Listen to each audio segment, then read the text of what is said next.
Twisted Travelers Podcast, your weekly dose of theme park news and entertainment. And now, here to talk all things coasters, theme parks, and even more, here are your hosts, Jack Lathrop and Chris Jones. Hey everybody, and welcome back to this week's episode of the Twisted Travelers Podcast. As always, my name is Jack, and I'm sitting here with Chris. Chris, how's it going today? Hello everybody, I am Chris, and my mic is better than Jack's. Yeah, I know. Let's go ahead and mark that one off the bingo board, folks. Chris making fun of my mic for once. Yeah, I'm not at home, so you're getting crappy AirPods quality today. Sorry about that. Oh, I'm not the worst one. But yeah, what's going on, everybody? So we took last week off, which we literally could not have gotten an episode out last week if we really wanted to, because we had so much going on. But we're back. There was that, and then there was time zones, and I didn't feel like staying up till 2 a.m. to record an episode. Yeah, and so with that, first off, we had like a whole, basically, at least 1.5 weeks to let that last episode get out, and y'all really crushed this one. This was our biggest episode we've ever had, so we appreciate you guys so much. Absolutely destroying the numbers for the recent one. So thank you for that. We're hoping that we can at least retain a little bit of that for this week. But yeah, we're back, and we love you guys. So quick plugs. Patreon. Our Patreon shoutouts for the week: Bryant, Graham, Grant, Jaden, Mark, Allison, and Steven, Eric, and Mikhail. If you want to join the Patreon, the link is in the description. You get a bunch of cool perks depending on the tier you join. What? Mm-hmm. New Patreon episodes coming in the next week or so. Yes, it is. We're going to have 2 for August because July was so busy. So now's the good time to join if you want to get both of those August episodes. But yeah, also, if you while we're doing Patreon, plugs, a bunch of cool perks, go ahead. Yeah, and while we're doing plugs, join the Discord and buy Allison's book. Yes, I now have a copy of Allison's book that I need to read soon. So, have you started reading it yet? Not yet. You know what's going on. Yeah. So here we are, new episode, Trip Report Part 4, and this is officially the end of Trip Report season for now. So you get guests back, but before we get into the Trip Reports, we got to go through all the news we missed. That's right. Which is a decent amount. Not the most we've ever seen, but still a decent amount. All right, let's do it then. So, the first little bit of news we have is something huge that I've been looking forward to, and it's that we finally have announcements for new coasters coming back post-COVID. The first one being Dr. Diabolical's Cliffhanger at Six Flags Fiesta, Texas. What you thinking, Jack? I think everyone who's saying this isn't a great fit for the park is stupid. Of course, it's a B&M dive coaster with a 95-degree drop, new train, 7 across seating. It looks like they're probably going to have the vest, but But it looks like it's going to be a great layout. It looks like it's going to have great guest and path interaction and just be like a good fit for that park. Are there other things I think that park could use? Yes, but do I think this is going to be a great fit for Fiesta Texas? Also, yes. Okay. I think that basically, no matter what park it is, a B&M dive would be a great fit because it draws people in easily. It's very marketable, and it's a capacity machine. I think it's literally impossible to say that this isn't a good fit for Fiesta Texas. But the big takeaway is that 95-degree drop, B&M going beyond vertical, and dive coaster drops are already good enough. This is going to be absolutely insane. The layout is definitely on the mini dive shorter side, which is fine. But it looks really fun. I'm sure it will be at least the 4th, maybe even the 3rd best coaster in the park. But yeah, it looks great. I'm very excited. Also, that color scheme. The color scheme is sweet. The supports not being just like a color, they're more of like a texture. It looks amazing. I think the other 2 things I want to hit on are the drop, because for a long time we've heard, like, it's like, why won't B&M go beyond vertical with their dives? And it was always the trains are not designed to go beyond vertical the way the suspension works or anything. And so they've had to redesign the trains to do this beyond vertical, which is sweet. But I think the biggest takeaway, and I was talking with some friends about this on Saturday, B&M's working with Six Flags again.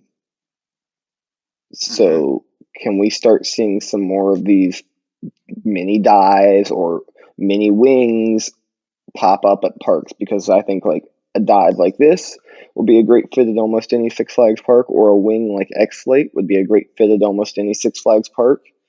So let's hopefully see this continue for the next couple of years. Right. Yeah, I bet you we'll see some mini dives and wings show up.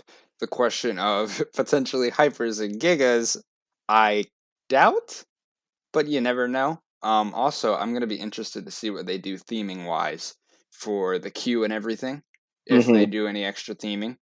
But yeah, so we're finally back to that point where post-COVID we can get some major coaster announcements, which makes me very happy.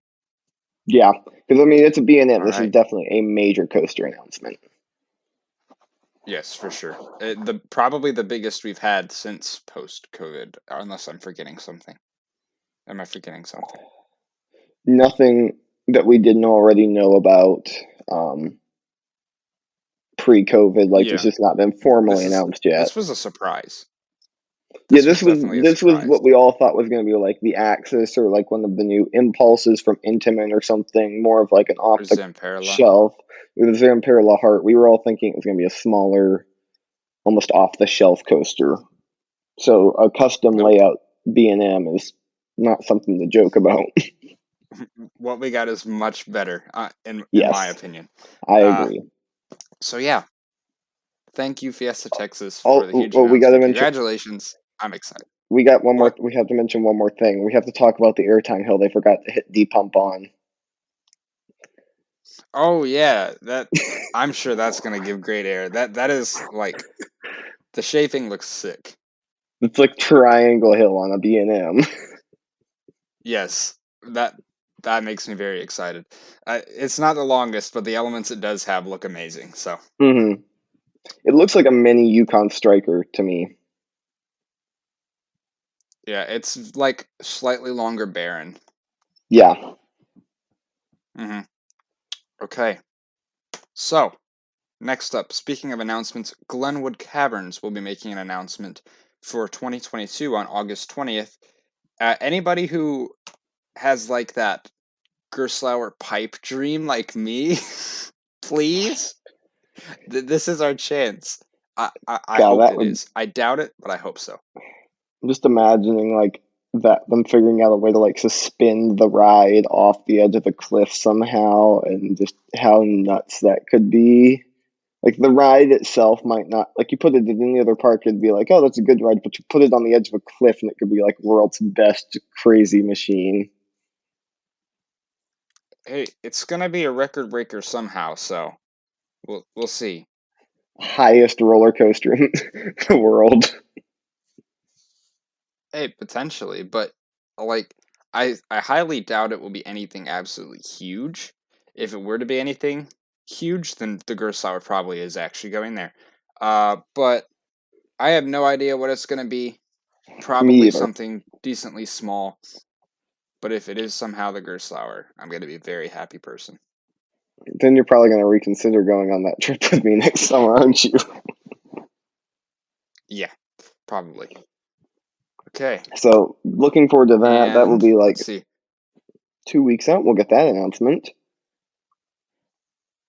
That's right. So we'll have that on the episode in 2 weeks. Mark it on your calendar. And then All right. King's Dominion on August 12th is announcing a mysterious new attraction for 2022. We have no clue what it is, or where it currently is sitting at, or what the color scheme will be, or what the supports will look like, or anything at all. Yep, we're gonna have another huge surprise. Nobody has any idea what King's Dominion is adding. Uh, You know what would probably be the craziest thing is if it ended up being like an SNS 4D free spin or You something. know, that'd be like unimaginable. I would lose my mind. That would be insane. But yeah, Hmm. King's Dominion's going to be making an announcement soon for something. Could be a free spin, you never know. Could be an That'll be on Axis. August 12th. Well, I mean, that'd probably be very likely. I think a free spin's way out there. Yeah, like Access there's would be too basic. no chance they get like an Axis. That's too basic. But the free spin, that's just so like outlandish. I could totally see it happening. And it has like green track. Bamboo That'd be supports. insane. Be amazing. So anyway, next up on the list, this is Chill a bit out, of Nick. There's no sadness. way. I know, pipe dream, right? Yeah. The next up on the list is a bit of sad news for some of our European friends. Wallaby Belgium is going to be closed until early August at least due to the flood damages. Thoughts and Come prayers on, go to James. everyone affected by all of that. And yes, James, you need to stop breaking crap. But yeah, the flooding caused this. If you missed that, I think we talked about that a couple episodes back.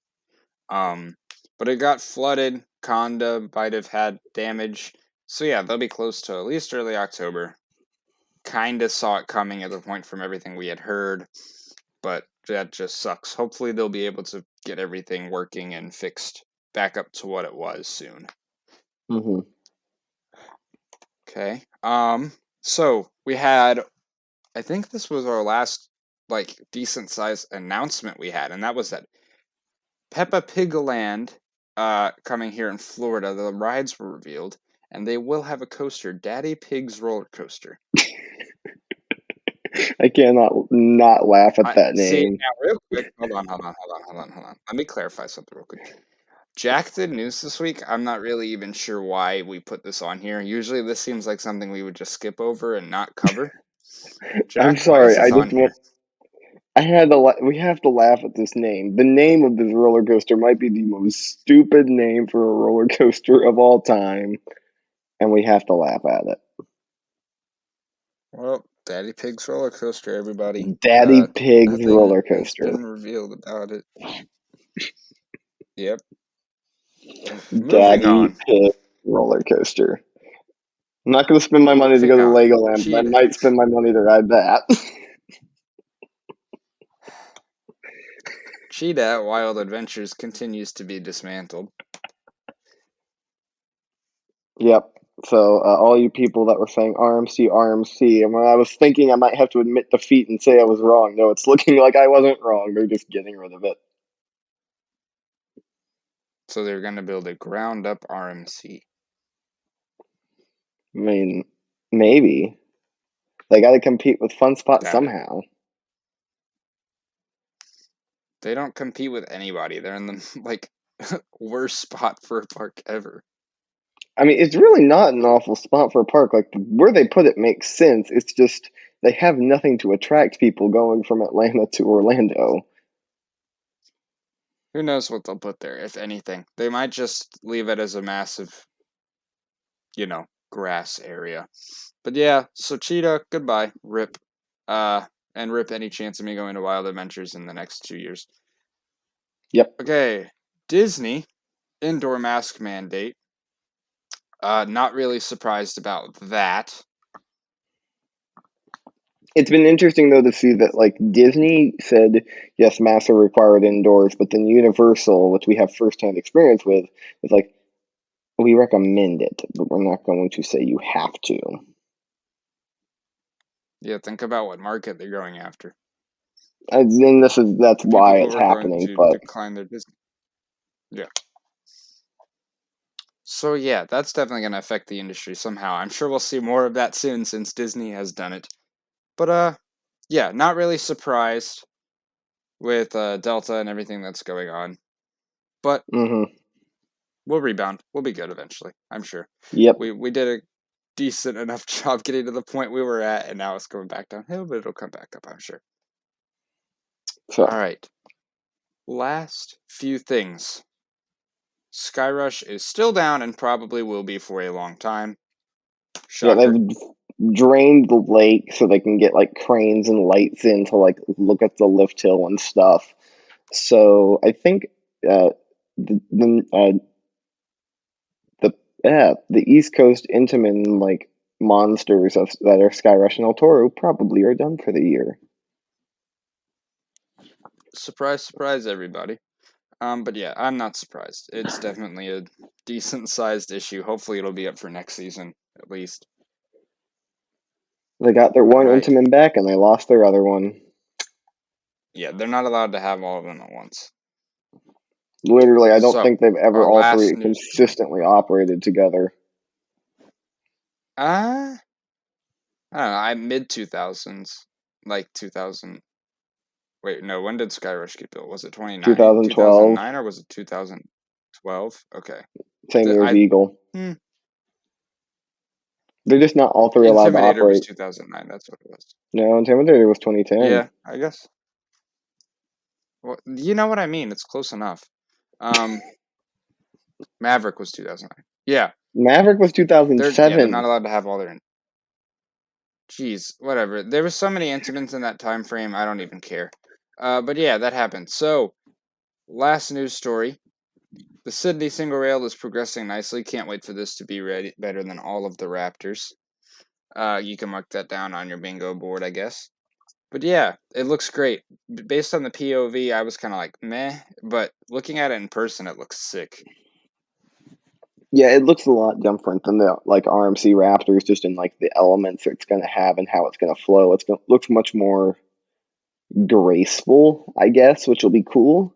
I am interested to see like what the trains look like and like what the launches look and feel like. So gonna be fun to watch this thing open sometime this winter for us and in the spring for the Aussies. That'll be good. Some good news that we can have when we're not having a whole lot. Yep. During that time frame. Okay, so that was news decent size this week, but we actually made it through that in decent time because this is going to be a long episode. So I'm proud of us there. Listener questions. This week we had 5 questions from you guys. Once again, quick plug, join the Discord. We ask for questions every single week. We have an episode coming up, and that's where we get all of them from. So, let's start it off. Plus, you can get in on the one. great discussion about the episodes after they premiere and talk to Chris and I about anything and everything, because most oftentimes we tangent about anything and everything in Discord. That's true. All right, we ready? I think we're ready. All right, first question from Grant. Are Toon Lagoon's days numbered at IOA? I hope not. Simple I want answer. to continue writing Popeyes with Chris as long as possible. We'll talk about that later. Well, okay. So, I'll go a little bit more in depth with my answer. I think Epic Universe is going to be the focus for the next few years until that opens, and then once Epic Universe is finished, that's when they can move to do something else. And I think before anything would ever happen to Toon Lagoon, and yes, the IPs, intellectual property, IPs. You just went full on TDR right there. We're talking about IPAs now. The IPs are definitely older, but okay, chill. Sorry, that was priceless. The IPs are definitely older, but they've got a lot of stuff that needs work before that, and I think before anything happens to Toon Lagoon, we would see Lost Continent, because Lost Continent literally has a show that is completely defunct, has been shut down for at least 2 years now, I'm pretty sure, and an attraction that's been closed since before COVID, and it's a walkthrough. And then also, Studio's last investment was a stage show. I'm sure that they're going to want to put something in there before they do anything with Toon Lagoon, especially considering Lost Continent should come before Toon Lagoon. I think whatever will happen there will happen where fear factor is right now. So I think at least one, probably both of those two things will happen before anything happens with Toon Lagoon, and then obviously Epic Universe is priority next. But yeah, Toon Lagoon, it's old, but it does have good rides that still get consistent ridership in the summer. And if they do eventually do something to it, I hope that they keep Popeye at least and just retheme it. Dudley, if they Yeah, wanted to take out, I wouldn't be as mad, but Popeye's amazing. although Dudley's is still so insanely popular, I would question them if they took it out. If you're replacing it with a completely new ride, though, it's going to be more popular. True. Yeah, no, Popeyes is. I've done all of the big raft rides in the U.S. now, and Popeyes is still my favorite. That one is just stupid fun, and it's themed, and you actually get wet on it. Unlike some of the other ones like Mystic River Falls or Infinity Falls, where you get wet, but they're themed. But Popeyes just turns it up to another level, I feel like. And then Yeah. also, I mean, I'll add more comments on it. I think Toon Lagoon is also, it's one of those areas areas of the park, where it's great for your older generation that might be at the park with you, like, because that's something that like was more around when like our grandparents were, kids, and so that's something like they go to the park and they can enjoy that section and still love it. I think it's almost the same thing as like Plant Snoopies and Camp Snoopies at the Cedar Fair parks. It's like Snoopy is not something from our generation, but we all know it, and our parents and grandparents love it too. I think a So good amount of people still know Popeye too, even though it's older. Dudley not as mhm. much, but Popeye is. Well, and then even then, like Popeye and Dudley, they're not rides that you need to know the themes to get into. It's not like Harry Potter where like you need to kind of know ish Harry Potter to really enjoy Hogsmeade and Diagon Alley. Where it's like Popeye, you can just get on and Yeah. have fun without even knowing what Popeye is. Right. Yeah, I mean that's pretty much all log rides and our log flumes and raft rides. Mm-hmm. Which is why it works. They're just there to get you wet. Yeah. All right.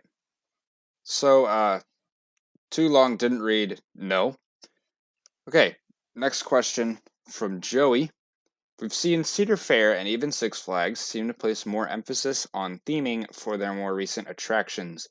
Do we think more highly themed attractions are needed at non-destination parks, not Disney or Universal, to continue to draw people in, or is it actually not that important to the average guest? This question, I remember, Joey, when you asked this one, I've been thinking about it since you asked it, and I cannot figure out a perfect answer for it. Mm-hmm.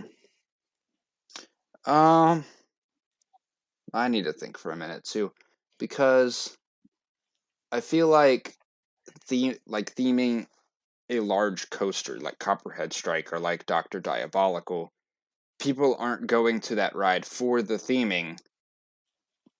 But I mean, it's definitely for enthusiasts, it's noticed, obviously.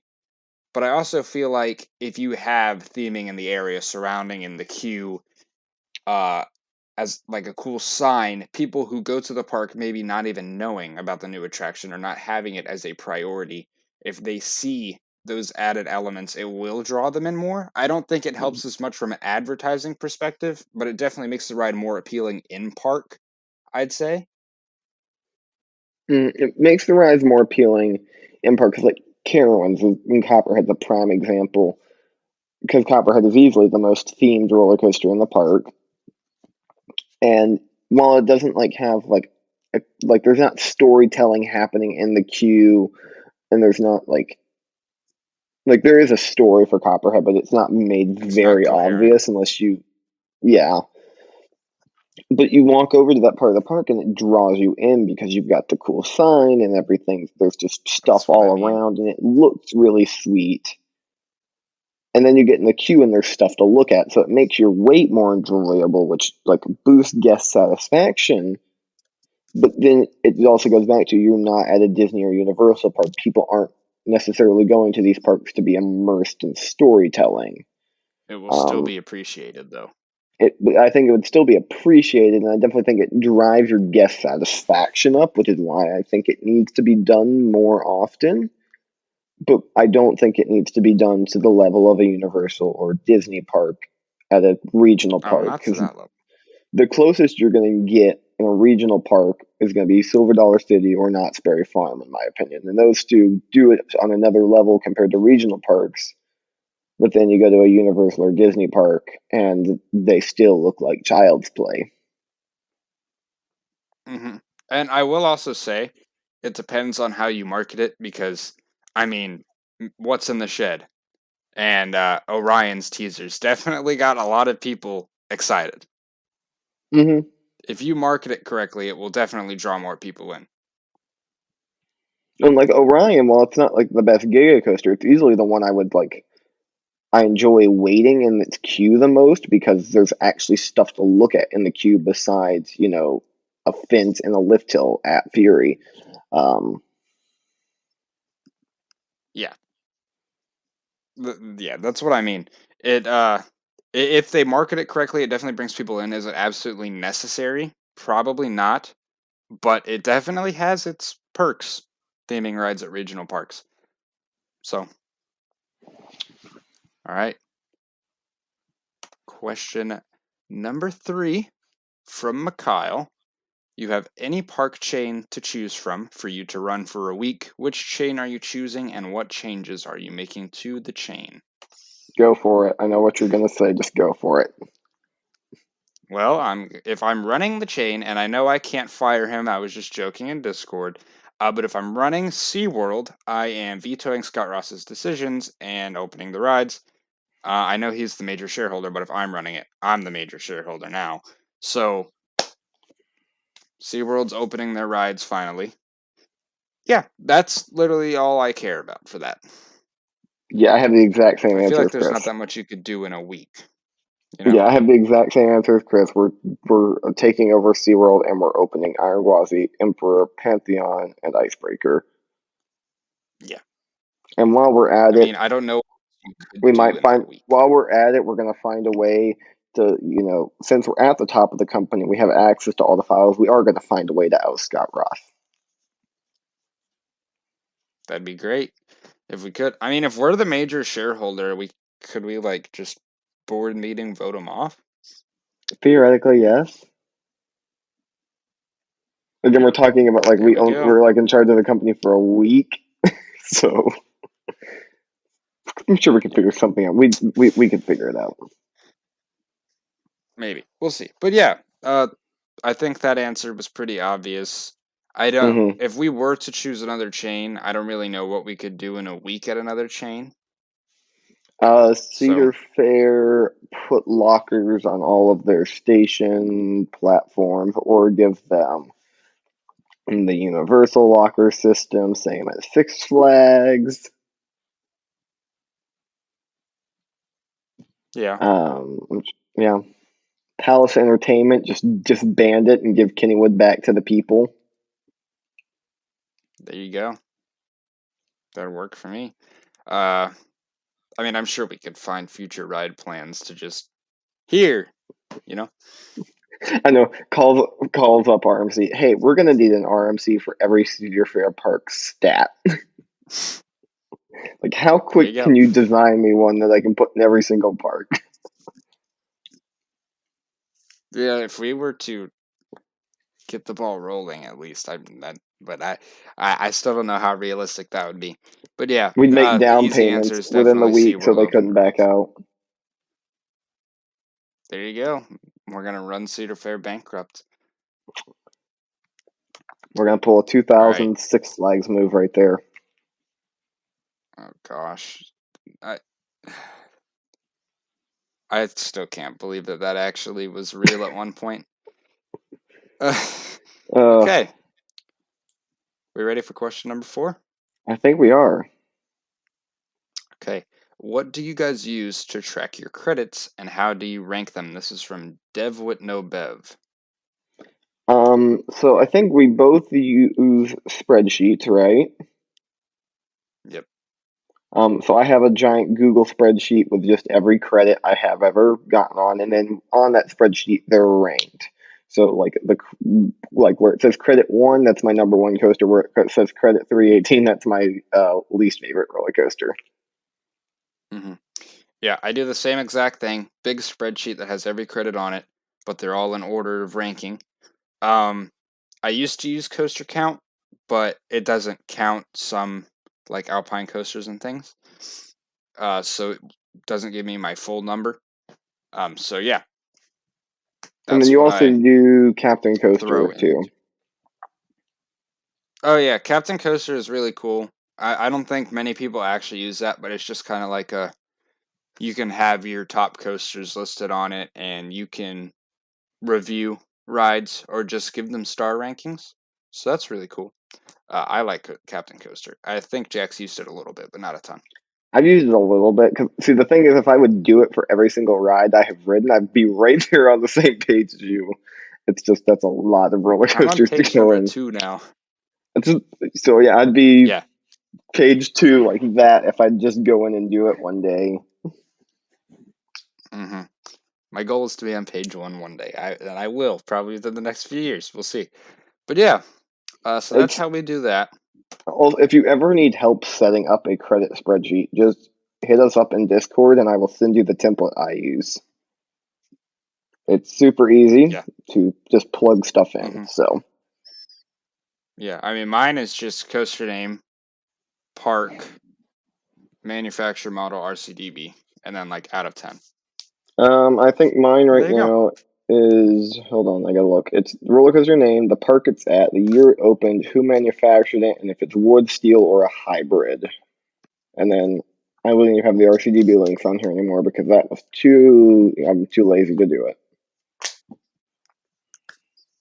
Yeah, I mean, and also it's easy to do once you get yourself started, because then you just go park at a time. Yep. The most you'll have to do is like 18 at once, which is like Energylandia and Magic Mountain. Most of that's going to go So at the yeah, bottom, anyways. Also, for worth Energylandia, noting yes. For that Magic Mountain, we'll talk about a little bit. for those of you who don't know, I just redid my rankings. Like, I overhauled them. A couple of people have seen them. Chris is one of those people. Definitely Y'all not are me. not ready. You are not ready for when we get to December. That'll be all that's said about that. Yep. So yeah. Okay, last question. This is from Grant. Does Jack have brain damage / Stockholm syndrome from riding in Vertigo too many times? Yes. I was gonna say I want to hear your answer to this, and then can you tell me like what my symptoms are? See, well, as far as just general brain damage, that might have been even before you ever got into coasters. Not sure, but just some of the I mean, that's takes, true.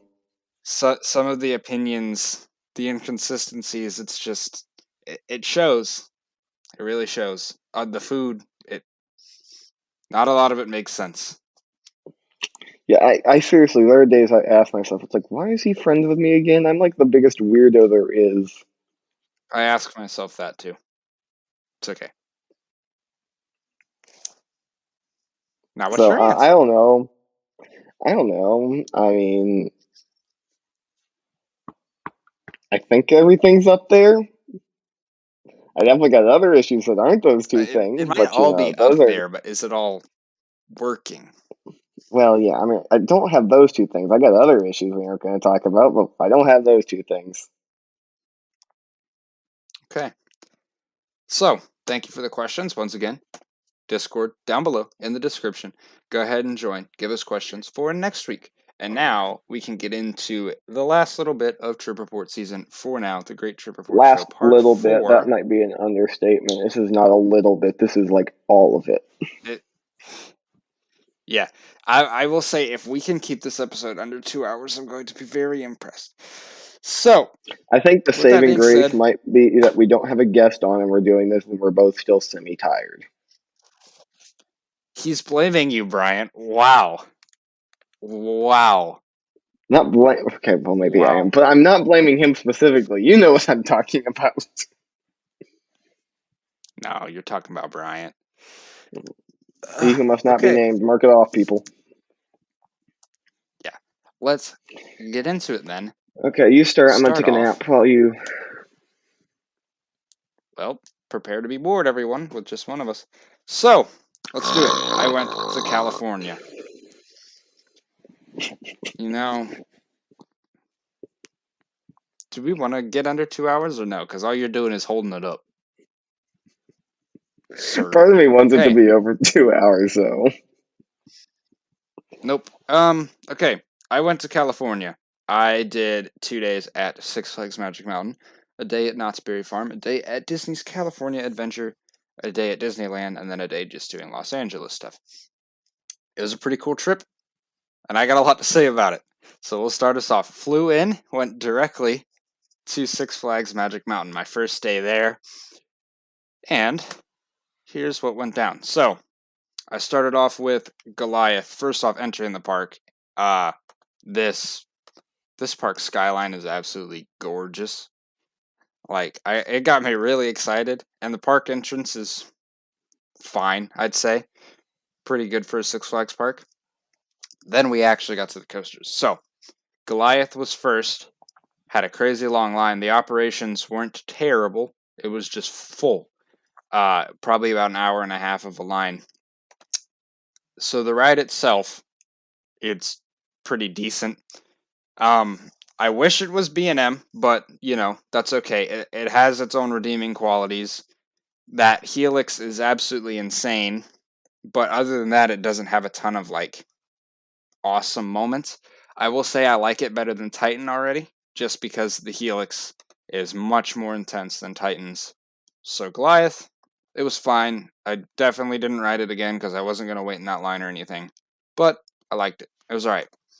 Next was Twisted Colossus. Now, Okay, so this is where we're first gonna. this is where he peeks away from his phone.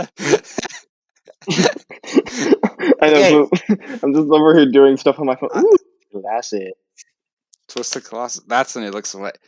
So, Twisted Colossus, Jack knows this, and I think I might have said it on the podcast before. Going into this ride, I was expecting maybe top 25, like Outlaw Run, Iron Rattler range-ish. And let me just say, wow. That is way, way, way better than I expected. Probably the biggest surprise I've ever had from an actual coaster. Like, I really wasn't expecting it to be that good. It is absolutely elite. One of the best RMCs easily. The drops on both sides are fantastic. They feel like Twisted Cyclone drops, but a little bit longer. The turnaround gives amazing airtime on both sides. I haven't heard a single person say anything about that speed hill on blue side right after the turnaround, but that might be the best airtime moment on the entire ride. It feels like a Magnum Triangle hill. And then you've got those interactions, the Top Gun stall, where on one hand you've got the Camelback that gives Twisted Timbers airtime, and then on the other hand you've got the hang time and whip, and then the rest of the ride is just more whip and crazy airtime. It's all some of the best RMC airtime I've experienced. And I did get a duel, which was amazing. Easily the best dueling I've ever experienced on any individual coaster, better than the dueling on anything else you will see easily when it actually does. The ride was absolutely ridiculous. Completely surprised me. Now, as far as where I rank it, where it ranks among RMCs, I'm going to save it till the end of the year. But I'll just say it's really, really, really, really good. So, already starting off this trip with an amazing surprise. And Jack is holding up a picture of it to the screen, which is fine. I have said on this podcast before that I'm not a huge fan of the color scheme, and I think it's way too bright, but my opinion changed in Take it person. back. So Take it back. Thank you. I'm taking it back. But yeah, Twisted Colossus, amazing. Magic Mountain is lucky to have this ride. So, Scream. We were just talking about Jack having brain damage. He complains about this ride, but he doesn't complain about other rides like in Vertigo. It doesn't make a lot of sense to me. This ride is super smooth. It's got good forces, good whip. It's a good mid-tier floorless. I definitely enjoyed it. Is it as good as Bizarro? No, nowhere close. The thing that really makes Bizarro is those near It's not misses. built over a This parking just lot. sits on top of a parking lot. So if they had theming, if they had grass, then it'd be really, really much better. But still good despite that. Scream, Did you solid get to see ride. the blood stains? What are you You didn't talking see the about? blood stains. There's blood stains under the ride from where someone got shot in the parking lot. Oh, that's They sick. just they didn't clean them up, so there's blood stains under the roller coaster. Well, okay. That's not good. All right, Batman. Good theming in the queue. Ride itself, it's pretty smooth and forceful. It's not over George's or anything, but it is my second favorite Batman because it's on St. Louis's level as far as intensity and whippiness, but it had more theming. So thumbs up. It's probably the You best know, themed Batman's are Batman always there enjoyable. is. Probably, Like, unless there's something in like Japan that has good theming. I don't know if that one in Japan is good theming or not. You never know. when I'm But talking like the Batman clones, like it's themed to Batman. oh, It's the best yeah, themed. it definitely is. So yeah, solid ride. You know, it's a Batman. Then we got Riddler. Um, I did not realize how good this thing's layout is. That's probably one of the best layouts B&M has ever made. It just It keeps going. hurts. Had a great selection of elements. It hurts. See, here's more of that brain damage. Look, That was not brain the damage. it That was my doesn't legs. see. Yeah, okay. I was about to say it's very smooth. It's really good. It does towards the end get to be a little bit much on your legs as far as the force. Uh, so it's you know if it was a sit down, this would probably be on like Kumba's level with that hmm layout, in my opinion. I've always thought that But instead of converting them to floorlesses, they should convert that one to a sit down. Like, hey, that'd be great. They definitely will not do that, but that would be great. yeah, it's not that like that one. It was smooth and there wasn't really headbanging. It was just by the time we were coming off that mid course, I was like, okay, my legs need a break, and we still had to go through like 2 or 3 more really intense inversions. Yeah. It other than that, it's pretty good. It's got some good theming too. And yeah, it's smooth, but this is basically just proof to me that Scorcher is the perfect stand up just because it like does interesting stuff but isn't too big to where it hurts. So, yeah, Riddler, it's alright, you know. Okay, after Riddler, Gold Rusher, the Mine Train. This was a little bit better than I expected. So It doesn't do awkward. a whole lot, but it's got cool terrain interaction and cool new angles of full throttle. So it's That whatever. ride is It's so alright. awkward. Just I build it mean, through pretty the much all mountain mine trains and are. jump. And Yeah, it's weird, it's different, but it was still a bit better than I expected. I didn't know whether this was going to be a bottom tier or whatever, but it was like mid tier, whatever. It's a mine train. It doesn't matter that much. Um, After that, I had gone to the front of the park to get my fast pass, and they had all these different rides listed as available for the fast pass, but I got some not so great guest service. They told me that full throttles they ran out of for the day, which is like, okay, I can understand that. But then I ask about X2 or West Coast Racers or what was the other one? Twisted Colossus because they're listed on the board. They say that they can. And the answer I got for those is we don't usually give those out, which that doesn't make a lot of sense. You have them listed as an option, and like I pay for this, but okay. So I got Apocalypse. Wasn't too pleased with that, but whatever. So nothing I can do about it. Just whatever. After that, I rode Viper, which Viper was pretty overall good. It had highs and lows. It was overall smooth, overall forceful. But it definitely had its moments where it could chatter or bang your head. Like one of those loops I went through with so much speed that my head was a little bit forward and it just slammed against the headrest. Wasn't a huge fan of that, but whatever. That was the only really, really bad moment. It's definitely not like the best looper or anything, but it's fun. I would ride it again if I was at Magic Mountain. So Viper, all right. And then the last two rides of the night were Apocalypse and West Coast Racers. So Apocalypse, I was not expecting as much theming as that ride had. Huge surprise. Very happy with that. The ride itself was really compact, which I loved. Probably the most compact GCI I have done so far. Actually, easily the most compact GCI I've done so far. Yeah, it's definitely more compact than Thunderhead. I And the can ride name itself one was that's great. more The compact than it. lateral. What? I can name one GCI that's more What? compact than that ride. Gold Striker. That's it. No, American Thunder. Oh, well, yeah. I mean, probably. American Thunder is also a bit shorter, I think. But yeah. Apocalypse, it didn't have the most intense laterals or anything, but it was very smooth. You could tell the retracking did work. And the airtime was some of the most intense GCI airtime I have felt. Definitely more intense than Thunderheads. Really good ride. Mid-tier GCI. I think I do prefer Thunderhead a little bit to it just because it's got stronger laterals and the terrain and the location and all that. But Apocalypse was really, really good. I liked it a lot. All right, and my last ride of day one was West Coast Racers. These operations were some of the worst I've ever seen. Sorry, but when you have your new attraction in its queue is spilling into the midway and you're holding groups before the indoor portion, but every single time a fast lane person shows up, you instantly stop the groups and send through fast lane. That is way too much bias towards fast lane for your new attraction. You already have an hour and a half line at least outside, and you're sending in 1 to 2 groups at a time into the station, and you're sending the entirety of fast lane line all at once. That is not acceptable, in my opinion. We ended up waiting 2 hours for it, so Ugh. not good.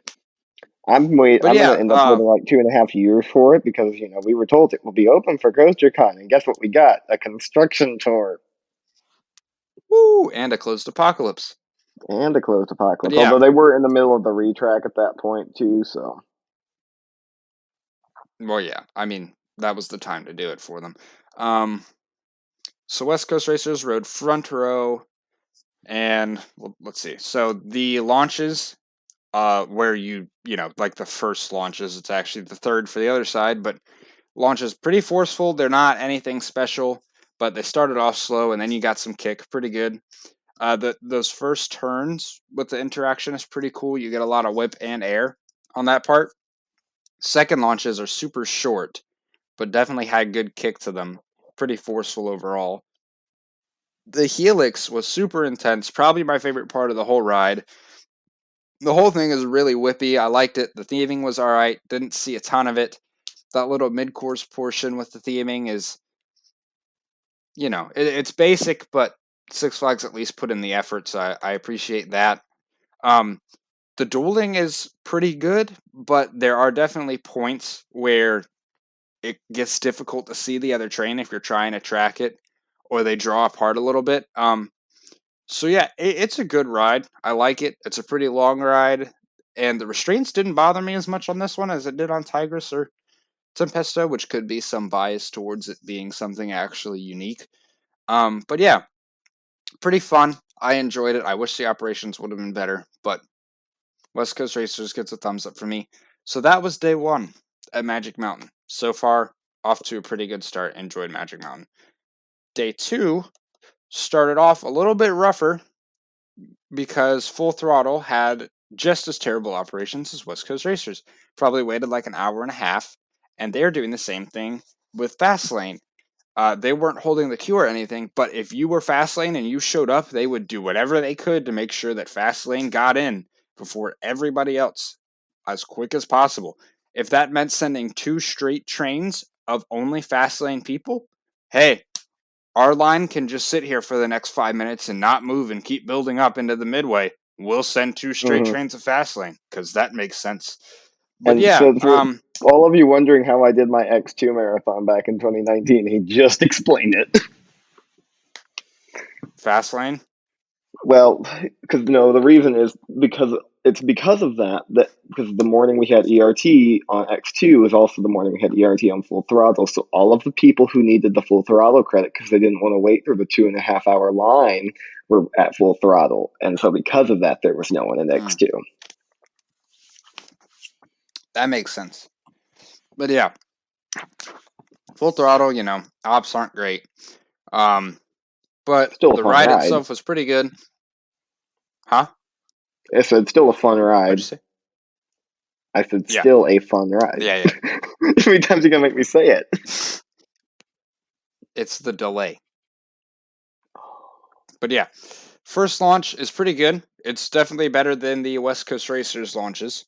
The loop gives great hang, and then the rest of the way till that second launch, you got some good whip. The middle part was fun. The launch was pretty intense, and then the airtime over the loop was fantastic. But the brakes are definitely a little bit of a buzzkill. But they didn't really have room for anything else. Ride is good. If it was a little bit longer, I'd probably like it more than West Coast Racers, but I do prefer West Coast Racers for that reason. But yeah, Full Throttle, pretty solid. And then we did Superman. Now, at this point, I had just met up with Twisted Travelers, friend and fan of the show, an absolute legend, Klaus himself. Shout out, Klaus. And we had a good time. So, Superman, the line was pretty well themed, which I wasn't expecting. And also, the air conditioning was fantastic. Much needed. The line was much shorter than expected, which thumbs up from me. And the ride itself, obviously, it's not going to be as good as either of the accelerators. It does not hold up to those at all. And I'm talking about the Strata ones, King to Con, Dragster. The launch, it's definitely not forceful or anything, but still, you're going 100 miles an hour. You're going 300 plus feet up in the air. It's a bunch of fun. But yeah, it's not the greatest ride in the world, but it's just one that you can ride for a good time. So Superman, pretty good. Ninja had the same situation with operations, but I'm sure you guys are tired of hearing me talk about that. This ride was a lot more intense than I expected it to be. The the swinging was a lot more than I expected, and I also love the interaction with the terrain and with the log flume.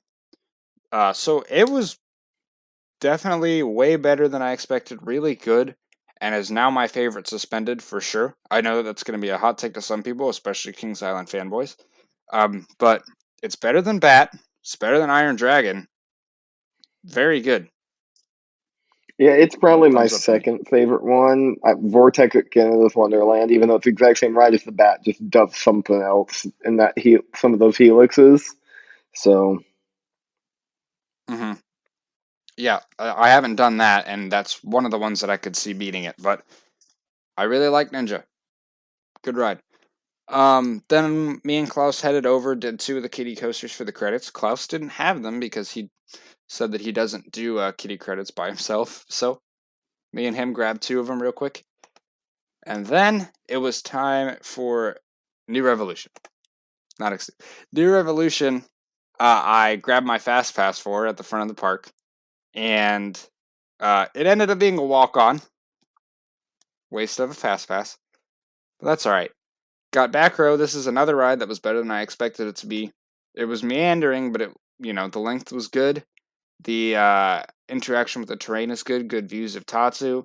The loop is forceful. Decent ride. I like it more than Super Duper Looper, which I think is like the best comparison you could make. So that was fine. And then it was time for my 300th credit X2, one of Jack's favorite coasters ever. yes. So X2, it was on one train. I'm pretty sure the other one is broken, which acceptable. It's X2. It's So probably we got always front broken. row. Yeah, those things have to be expensive to fix.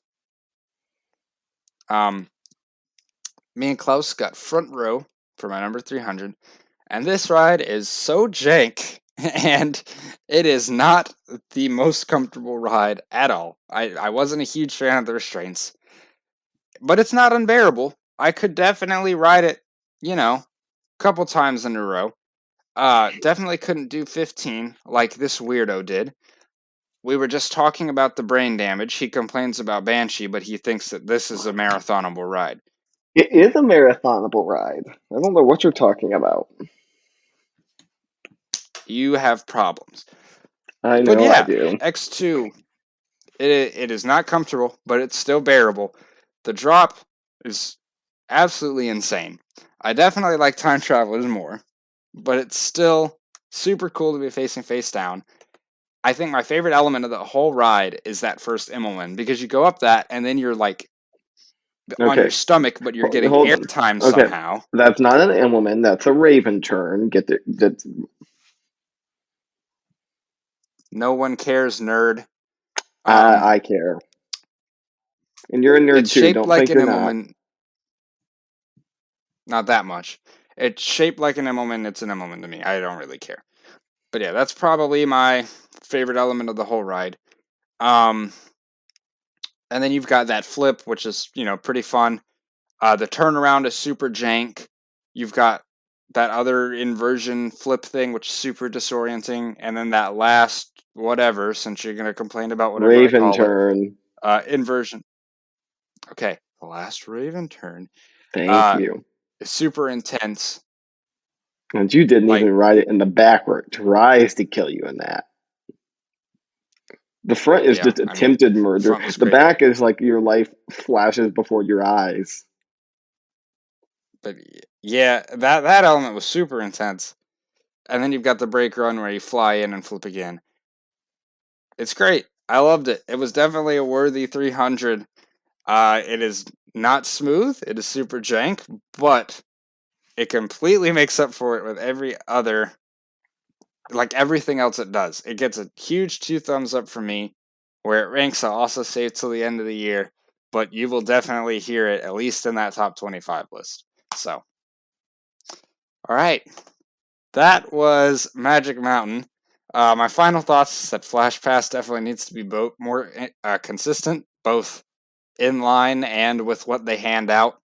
Um, some rides did Flash Pass perfectly, like Apocalypse, where it was Flash Pass Go, Normal Go, Flash Pass Go, Normal Go, every other one. And then you had West Coast Racers in Full Throttle. That was my biggest complaint.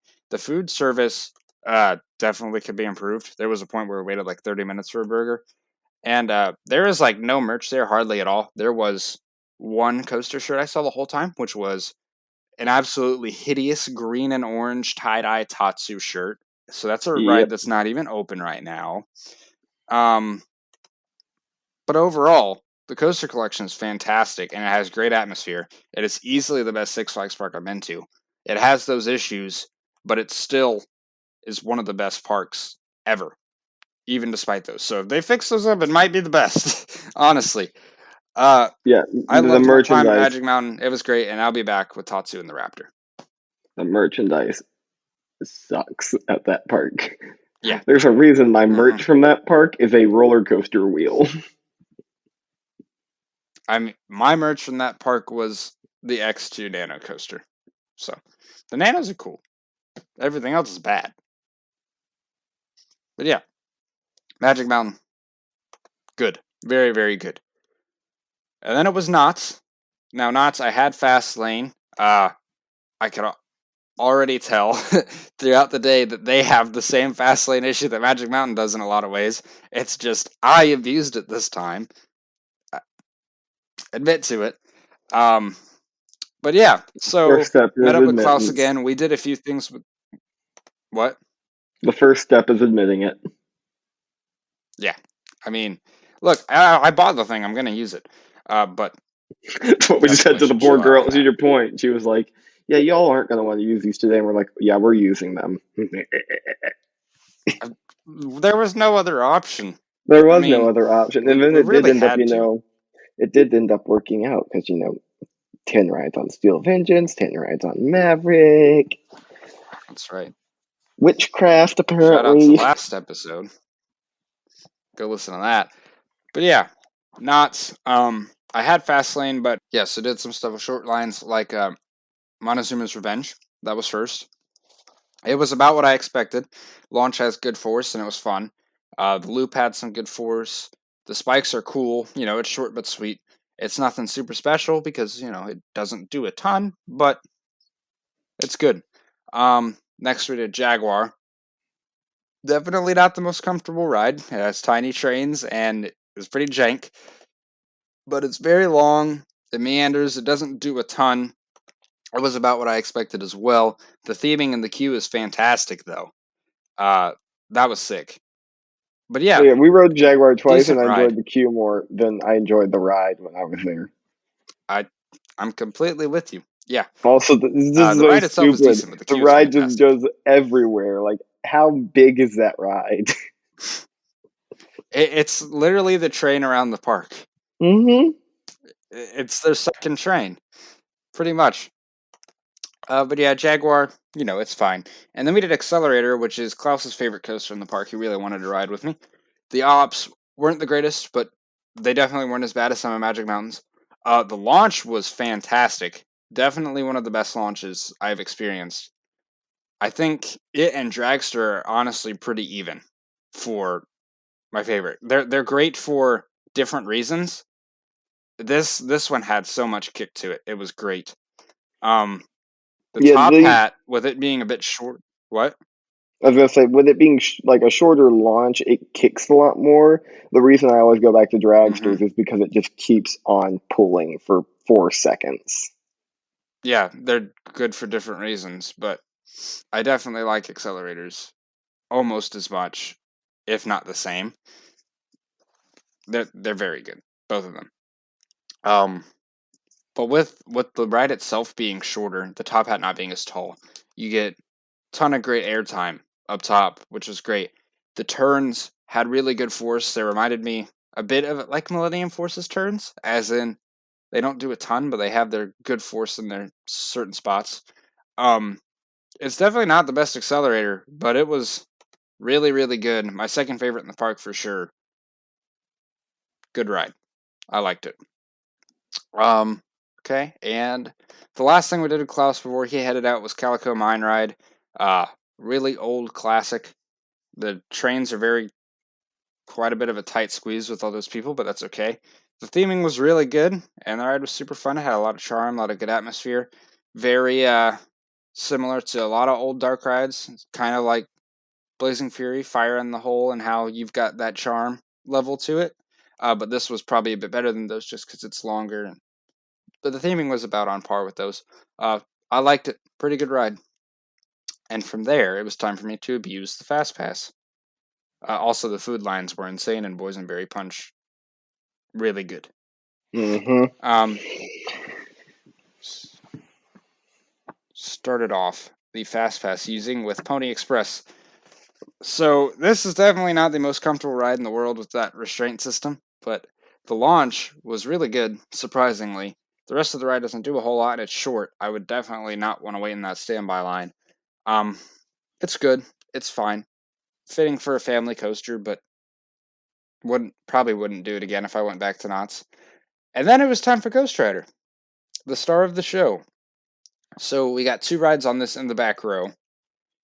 And the first drop isn't amazing, but I wasn't expecting it to be amazing because of the angle it's It's at, when and it's when it's a you hit the CCI drop, valley of that first drop that you realize what you're in for.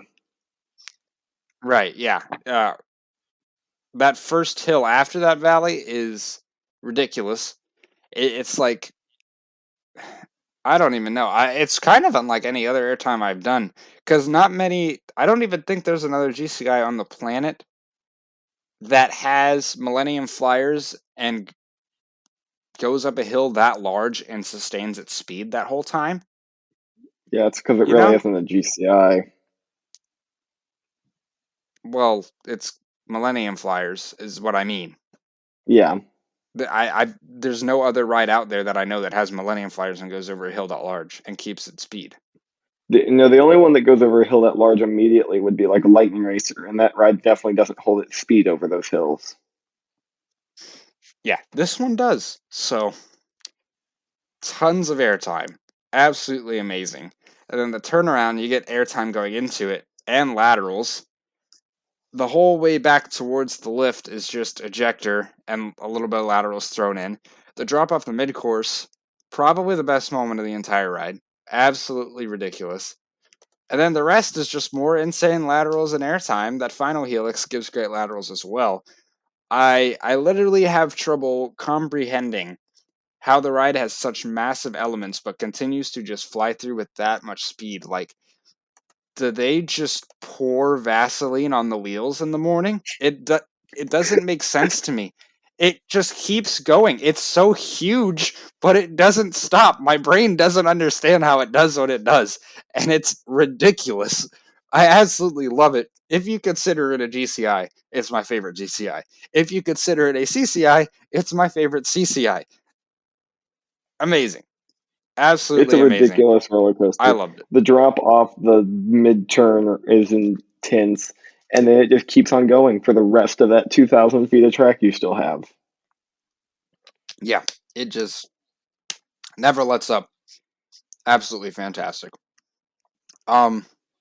So yeah, Ghost Rider, amazing. You definitely need to go ride that thing if you haven't been in Knott's before.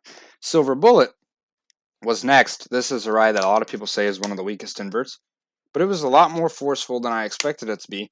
I actually really enjoyed it. The first loop was great. So was that overbank thing, and the Cobra roll was smooth and intense. But the second half was definitely the highlight for me. You have that first corkscrew, and then it kind of keeps rolling into like a turn. So it's a moment of continuous roll on a B&M that I was not expecting, which I absolutely loved. Probably the best part of the ride. And then the second corkscrew is super whippy, and the helix is super intense as well. So yeah, it was a lot better than I was expecting. It is not the best invert in the world or anything, but it is mid tier, probably right there with like Great Bear for me. I really liked it. Also, the color scheme is really cool. This is a great ride to walk into the park too. Like, they did a good job with placement of this thing. And from there, I only had 2 more coasters to do, which the first one was Sierra Sidewinder. This ride spun way too much, which caused it to be actually super forceful. Really great ride. I don't think this is purposeful, but every time we did a full rotation, you could hear a scraping metal sound at one point. That's a great It didn't noise. sound good. What? That's probably not good, but Mm-mm. It definitely didn't seem intentional. But yeah, it had a pretty decent layout and was just like super crazy spinning the whole way through. So I really liked it. Definitely one of the better family coasters I've done. And then there was Coast Rider. I've heard horrible things about those like shin restraints, but I got lucky enough to position it to where my shins weren't even touching it. So to me, it was just a standard Wild Mouse. Wasn't as bad as I was expecting. And then I also did Knott's Berry Tales, which is another ride that was better than I thought it would be. It has a really weird theme, but it's still pretty fun. I mean, it's almost impossible to not have fun on a shooting dark ride. So yeah. Um, from there, I got my one more ride on Ghost Rider and then headed out to Knott's Chicken Dinner. And it was very expensive, but good. They give you a ton of food. The portions are great. So, Knott's I'm overall. very Overall, Knott's thoughts. I'm very Good. hypocritical of Knott's Chicken Dinner because I've grown up eating Southern fried chicken, and I'm sorry, but you Cali people, your fried chicken can't touch ours. So No, you're right. It can't. Yeah, the chicken wasn't like the best of the best, but it's still pretty good for what it is. So my final thoughts for Knott's is that the ride collection is really good. The ops were overall better than Magic Mountains. They had some spots where they could improve, but that's all right. Fastlane should also be more even there, even though it benefited me today. I'm not gonna say keep it the way it is. The theming was absolutely fantastic. To me, it felt like an SDC with no terrain and less shade. And hang time was closed, but I'm gonna go back someday. So Knott's is definitely one of the best parks I've been to. It's my second favorite Cedar Fair park now. Cedar Point is obviously number 1 still, unless you're Coaster Bro. But yeah, great park. I really like Knott's. Yeah. So, okay, let's see. What are we at? An hour and 10. We're not making that 2 hours, people, because I still got to talk about Rise of the Resistance. Okay, California Adventure. that's gonna be a good 20 minutes itself. I've seen the novel he wrote about it. I'm going to try. California Adventure. So started off with Radiator Springs Racers, and this was about what I expected, just fantastic theming. The outdoor slow portion where you go up to the waterfall and everything is super cool, And then you've got That's the the part indoor where I cried like portion. a baby. We all know you did. The indoor portion is super cool as well. It definitely feels like you're at Radiator Springs at night. So that was super cool. All the animatronics look fantastic. The theming all the way up to that point is great. And then you get to the racing. The racing is so much better than the fast portion of Test Track. First, I mean, you get the interaction with the other car, which is great. And then also the speed is very similar, but it did have actually a moment of floater, which is like, what? So that was cool. And then the rock work is just incredible. The amount of money and time and effort put in to have that big of rock work the whole way through is just ridiculous to me. So, gotta give props to Disney already for that. Like, it was a fantastic ride, much better than Test Track. Definitely one of the best dark rides I've done. I really liked it. From there, we have Guardians of the Galaxy. And wow, what a surprise that was. Look, I've done Tower, so I was expecting Tower. Did not expect this to be way better than Tower. Yeah, I said it. It is a lot better than Tower. And I can already see Bryant's texting me right now as he's listening to this. But dude, this thing is so good. The theming is fantastic, and I love the storyline. The pre-show with Rocket is so cool. The animatronic looked great, and the details of the room are awesome when he reaches down to take Quill's whatever it's called. That was cool. And then you actually get to the ride, which is ridiculous. The music is so cool, and then you've got the whole ride, which is just some of the most fun you will ever have. Seriously, like the screens are super well done, and I know a lot of people are gonna be like, "Well, there's no physical part like on Tower. You don't move forward and all that," which is fine. I actually prefer that, and here's why. With them not having that physical part, that means that they have more time for the drops, and you get a longer ride cycle than Tower of actually dropping, and the drops feel way more intense on this than they do on Tower. So I'll take that any day over what Tower has as far as the theming in that part where you move forward and everything, and then you go. Just because the ride cycle keeps going, it's way longer, and then the actual show scenes, some of them changed because I had two rides on them, which I wasn't expecting. I didn't know they had different scenes like that. Oh yeah, But depending on the those song you scenes, get, the changes the scenes you get. see, I figured that out because I've watched its POV a bunch of times since I've gotten home, and they've gotten different songs with that. But yeah, the actual screens, you know, cool action scenes, and then they're just funny because like you've got the scene where Drax comes out of the thing's mouth, punches it in its face, and then turns and says to you, "You're welcome," and laughs, and then you go, and then you've got Quill like celebrating as he kicked something away, and then he gets attacked and mauled again. Like man, my dad was laughing the whole ride through while we were on it. I absolutely loved this thing. Like, if you can't tell, I'm still going about it. It was that good. Uh, Honestly, at least 5 times better than Tower. I know they're not going to change ours, and it's the original, so a lot of people would be upset. But I would not be mad if they changed ours to Guardians. Sorry, Disney people. Being honest. If you can't tell, Guardians is one of the best dark rides / flat rides I have ever done. Easily. I liked it more than Radiator Springs Racers. There's another hot take for you. So, yeah. Bryant, you can finish your message now. Um, Avengers Campus. We could talk a little bit about that real quick.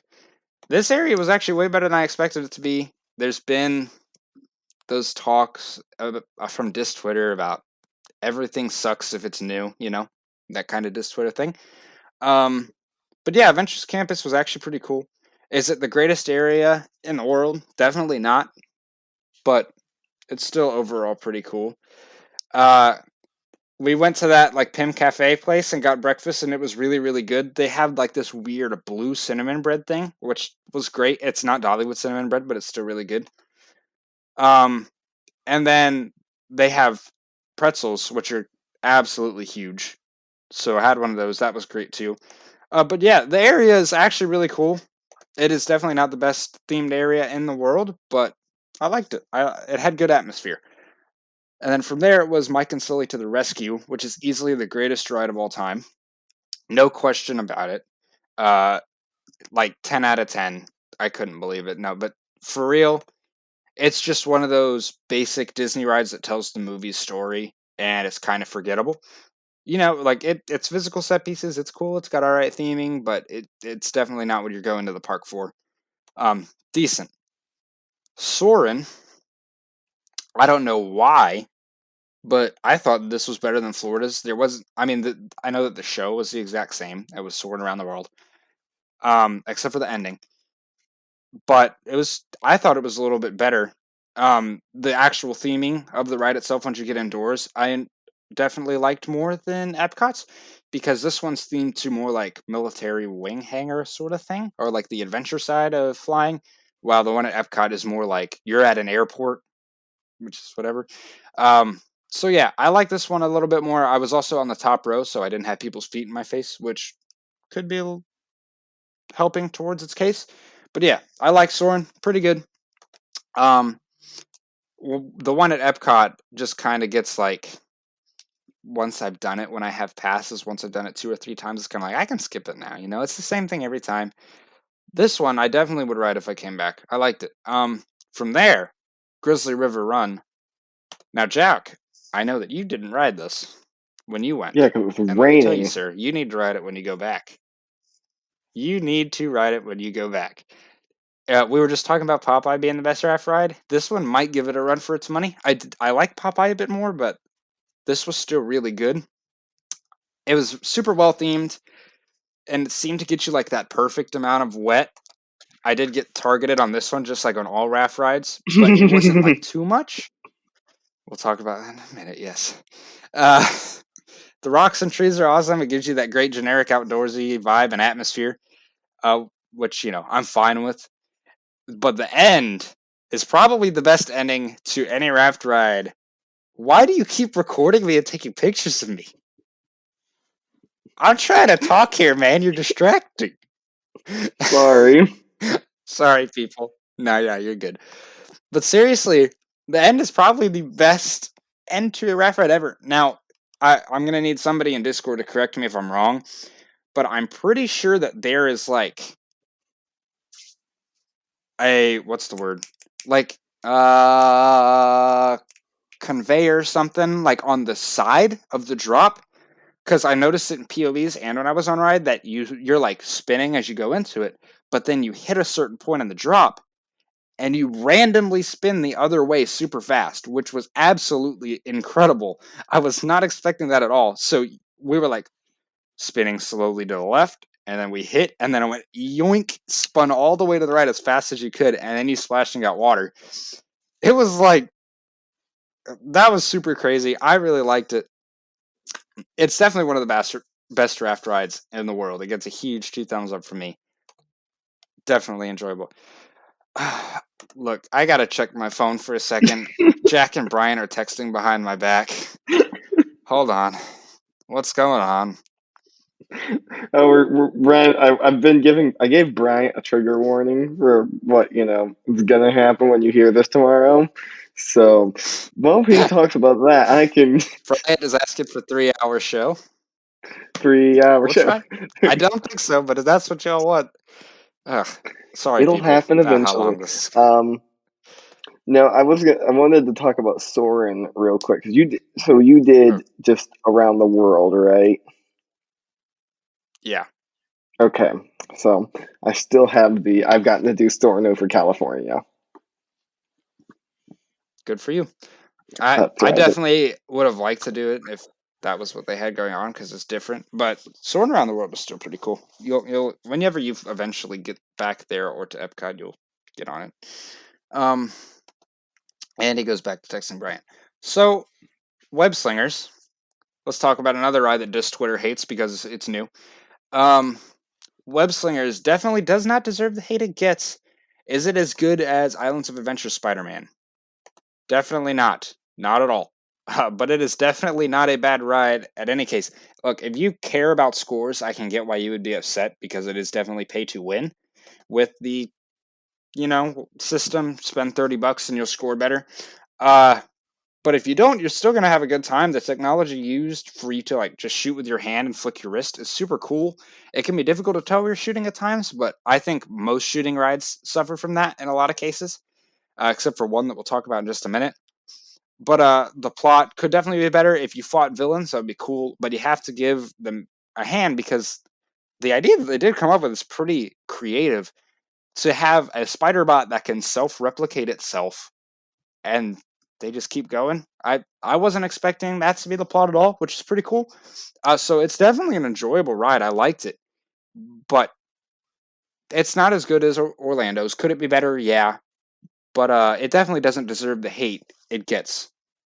So it's overall a solid ride. They had this lemon Dole Whip thing that we got next. It's like raspberry icy in the middle of lemon Dole Whip. Might have been the best thing I had on the whole trip. Seriously, it was that good. Uh, so while I was eating that, though, I was just watching Incredicoaster's operations, and what? You know what I'm talking about? Mm-hmm. It's that thing chew through people.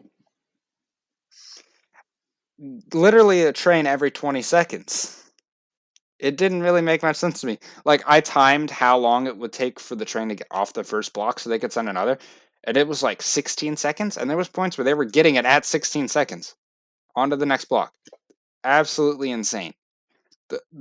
Probably the best operations you will ever see on any roller coaster ever. I don't think it's possible to top what they were doing. No, it's that and another ride But we're yeah. going to talk about here in a bit. Mhm. Oh yes, that honestly, this was quite a bit better than that one, I think. But did ride Incredicoaster next, and it is not the best coaster ever, but I wasn't expecting it to be. It doesn't do a ton, except for like pretty good force in the loop, but it's a really long ride. Great capacity monster. Uh, Pretty good theming. Great fit for a Disney park because it's a good sized coaster that I think will attract the older kids, but also the family can ride. It's not the most forceful thing in the world. Um, it's super long and it's just pure fun. The Incredibles theming is pretty cool. The launches were pretty good, and then I mean, yeah, the operations and dispatches. It's a good ride.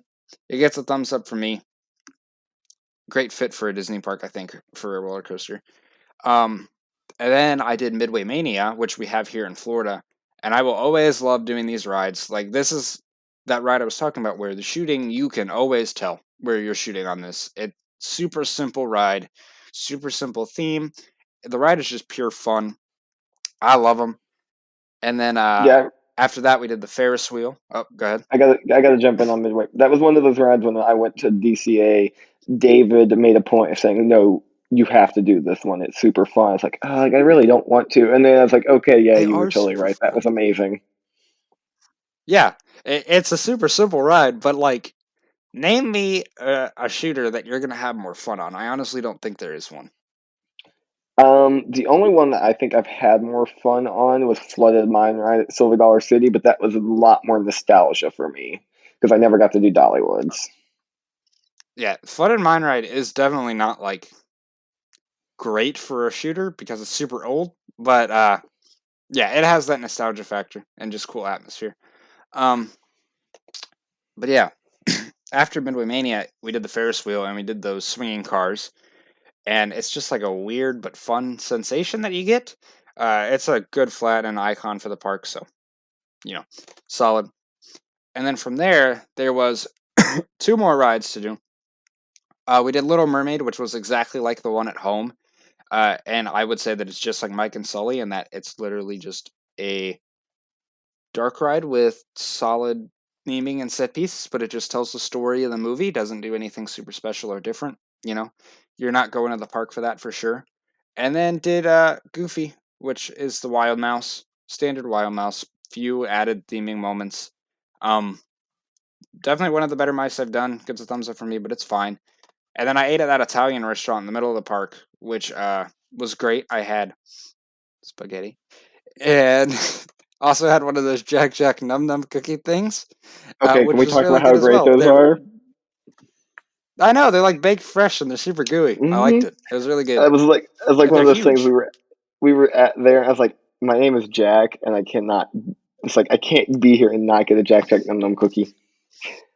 And then I walked around acting like Yeah, Jack for like 20 minutes, and everyone was like, "Jack, you're insane." I was like, "I know I am." that's just weird. Oh my goodness. You've seen my Disney Plus profile, right? No, I don't need to. Not right now. We're in an episode. You can do it later. Well, yeah, I mean, that makes sense. But whatever. Never mind. Okay, so that did it for my day. Final thoughts for DCA. It was definitely one of the bigger surprises as a whole park that I have had. Disney Thuzies talk this thing down, talk this park down. They talk like everything they can down, but I've heard a lot of negative things about this place, and that resulted in me enjoying every single moment of time I had here. There's not a single bad ride. Guardians is one of the best rides I've ever experienced. Everything is well themed, has good atmosphere. The operations are great, which is expected from Disney. The park is a huge win, and I genuinely like this more than Epcot and Hollywood Studios. As of now, I haven't been to Hollywood Studios since Mickey and Minnie and Galaxy's Edge, but I really But liked now you know what California Adventure. Galaxy's Edge is. Well, yes, which might give it the edge, but we'll see. But yeah, California Adventure, very good park. I enjoyed my time there. Okay, let's get through Disneyland. So, didn't get a rise time in the morning. Made me a bit nervous, but I foreshadowed I do get one later.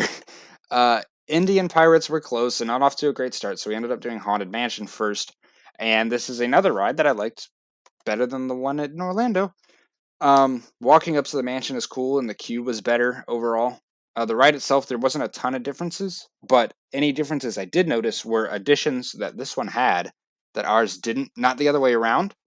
So that Wouldn't gives it a it little bit be of the an edge. opposite way though? Because wouldn't it be ones they just didn't give to y'all that that one had? What? I Because I didn't I like this more than Worlds. Yeah, but Disneyland's open first, so they're basically what you're saying is they shortchanged y'all when you got yours in Well, Florida. yeah. I didn't mean additions in that way. I just meant like new to me. Um, but yeah, like the few things I did notice was the Hatbox Ghost, obviously, which is pretty cool. And then the trees in the yard scene had faces, which I don't remember from ours, so that's also cool. It's not much difference other than that, but I didn't notice anything missing. So yeah, I give it a slight advantage to the compared to the one over ours. Indy opened up after, and it was what I expected. It's a very good dark ride. The queue is absolutely massive, super well themed. The ride system is the same as Dinosaurs, which is really cool. I love that ride system. And the start was really cool with the Indy animatronic, and then you go into the main show building, which is awesome. Like the turns are fun. The theming is really cool. You got the bridge, love that part. And then after that, you have the scene with the boulder, which is awesome as well. It's definitely a top tier dark ride. I'd say I like it just a little bit more than Dinosaur. But yeah, I really enjoyed it. And then Pirates opened. And this was much better than ours. It has the main key parts ours does, a little bit more of a coherent story overall. And the extra drop and the scene in the cavern were cool. Ours does not have that. And then it's just got that super cool pirate atmosphere. So, you know, another solid flat ride or dark ride. Yeah, dark ride. And then Big Thunder, the theming is great, which was expected. It's very similar to the one at Magic Kingdom, and I do prefer the one in Florida just a little bit because this one's a little bit smoother. But Florida's has a couple moments of just aero jank that ends up in complete ejector, which is great. So that's why I would give Magic Kingdoms just a slight edge for those few moments of actual ride intensity, I guess. Uh, and then we did Smuggler's Run. Now, I have said on the show before that I think Smuggler's Run looks fine, but not super great or anything. It's kind of just a simulator in a box, I guess. But no, it was definitely way cooler than I expected it to be. The queue was great, and then the ride itself is super cool. It is just a simulator, but the interactivity puts it at a whole nother level. The story was super cool, and the ride is just like a lot of fun overall. Me and my family were absolutely terrible at it. I was a gunner, and we sucked, but that's okay because that was just hilarious. Had a really good time on it. I would definitely do it again if it didn't have such a super long line and we weren't so pressed for time already because Disneyland has so much to do. But yeah, I liked it. And then we ate lunch and got a rise time, which like the hype when we finally got one. Amazing. Can I What? cut back in on? Can I cut in on Smuggler's Run for a sec? Yes, I should have expected you to do that. I mean, it's one of the ones you've ridden that I've also ridden, and I've gotten to do it a lot, or did get to do it a lot. So I got what I've told it before. I've done every seat on Smugglers, and Gunner was definitely my least favorite, because it was the hardest and like took the most concentration. Engineer was the middle one, and then Pilot's the best, obviously. But it's one of those things like it's a simulator. You don't expect it to be like that crazy, and then you get in there, it's like, oh, this is pretty cool. Yeah. So Smugglers is great. I love it was Smugglers. definitely better than I thought. Best simulator I've done for sure, easily. Which none of them are that great except for this one. So yeah. Okay, so after we ate lunch and got the rise time, we did Space Mountain, and this is the same thing as Big Thunder as far as like I like Florida's better because it has that aero jank. This is definitely smoother and it does keep its speed better because it's like not trimmed at all. But Florida's just has a couple moments of crazy airtime that are fantastic. But yeah, overall good. I also like Florida's queue better. But Space Mountain's still a good ride. We did Buzz Lightyear. It's also not as good as Magic Kingdoms. This one was a little bit more difficult to track your shooting, I thought, and where you're aiming. But the theming is still well done, and you just can't not have fun on a shooter. And then it was time for Matterhorn, the OG. The mountain itself looks absolutely incredible, and the operations were great. I love these old, like single file type aero trains. Our Space Mountain has them, and they're just like they give you that nostalgia feel to me. But the ride itself is super long and it has some great pops of airtime and laterals. It's definitely jank, shakes you around quite a bit, but that's okay. I expected that. The theming was definitely better than I expected. Actually, on ride, I knew about one of the animatronics, and I definitely did not know about that screen on the lift hill where like the Yeti follows you up the side. Oh So yeah, that I was cool. remember that. Yeah, I didn't know about that. Wasn't expecting that. That's definitely a cool added theming part. The splashdown is a great way to end it. And then after I did one side, me and my dad did single rider to get the other side. And they had the back two rows open, so we basically got to use it as a fast pass. We rode right in front of each other, or right next to each other. Matterhorn, about what I expected. Really good, really, really good ride. I enjoyed it. Did you hit And your then we did hand on Small World. anything? I'm going to be real. What? Did you get any like hand hits on the mountain? No, I just didn't hold my hands up. I honestly forgot to even try. But yeah. So for Small World, I will be completely honest. It's Small World. I didn't pay a ton of attention. The song gets a little bit annoying, and it's fine, I guess. But I just kind of zoned out during it, which no, whatever. And then it was time for Rise. Oh, Rise. Okay, everybody, buckle in. Here we go. So, very hype going in. Shout out to Disney for the first thing is the first shout out for Disney is that in their switchbacks for the queue, they have it's obviously all themed and it looks like rock or just solid thick parts of switchbacks, but they've carved it out to basically be a couch. Every switchback is basically a couch. Thank you. Like, more places need to do that. You get to sit through the whole line. Any part you have to wait, you just get to sit there. That's great. I love that. Thank you, Disney. Please do that on more future attractions. But okay, first pre-show exceeded expectations. I've obviously seen video of it before, but the hologram is way higher quality than I expected, and BB-8 animatronic was also bigger than I expected. So that was cool. And then you have that second pre-show. The animatronic up front, great, just like all new age Disney animatronics. And the story was super easy to follow so far. My first big surprise, and I never realized this from watching the videos, but the door that you enter in is the same door that you exit from to a completely different room. I always thought you exited through the other side. When that door was the one that opened, I was like, huh? What? And then you enter to that huge room with all of the stormtroopers, massive screen in the background to look like a window. That moment still just gives you goosebumps. Like, it's super cool. And then you actually have a little bit of line point before you get to the next pre-show. And I love that the cast members throughout this whole time, they're assigning, what room you're going to go in and everything. They play along with the theme, so that was super cool. Then you have the last pre-show. The whole room shakes and vibrates when Kylo is talking to you and trying to get information from you and everything. And then the door bursts open and off you go. So on to the actual ride. The ride, you start off, everybody expects you to go forward, but then you actually start off going backward, which is pretty cool. Everybody's like, huh? The first few scenes are pretty standard, it's just like Star Wars room. Here's one animatronic. And then you get to the actual action. You go into that huge room where all the AT-ATs are, and you go up the lift, which is super cool. I never knew that there was a Finn animatronic, and I never knew that there were screens in the windows of the AT-ATs where you could see people in them. So that was already sick.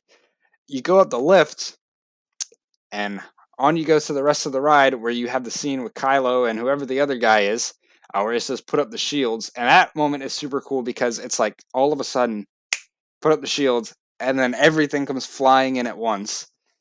And the screens are huge in there too. That room is also massive. The size of this ride, everything is scaled to be massive. So already, like, it's a lot to take in at once. And then you have the moment where you back up to go into that elevator, and there's a screen in front of you, and Kylo drops down. I didn't expect it. It was a little bit of a jump scare. It was super cool. And then you have the elevator part where he starts to break in with his lightsaber, and it tears through, which is just as cool as I had always thought. I always thought that was one of the coolest parts of this whole ride. And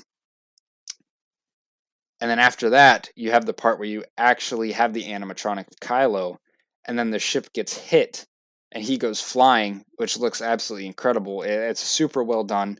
And then you finally escape, and you go into the escape pod, you drop down through that drop track, which gives you not a lot of airtime or anything, but it's cool. And then the simulator finishes it off, and you land.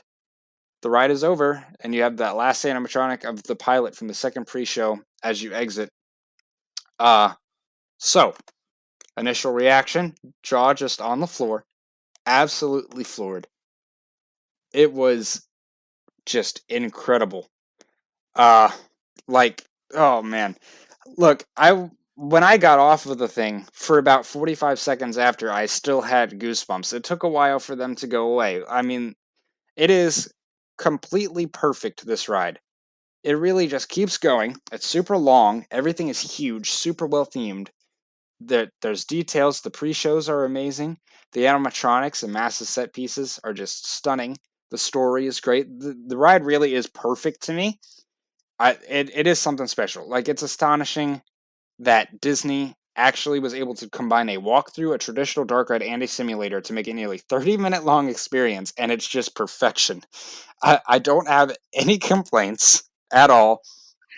I have to give huge props to Disney for actually building this thing. This has to be so expensive. And shout out to the team that created this thing. And then I can't imagine coming up with the concept for this and then going to the board and being like, hey, we want to build this thing. This is how much it's going to cost. And then Disney actually did it. huge risk, I'm sure, with the amount of money they put in, and it completely paid off. The ride is absolutely incredible. And I don't think there's a single other dark ride that I would say, if I compared it to coasters, would be in my top 20. This would be up there. So that's how it's viewed. Easily the best dark ride in the world. I don't think there's any question about that. I don't think there's anything that can beat it right now.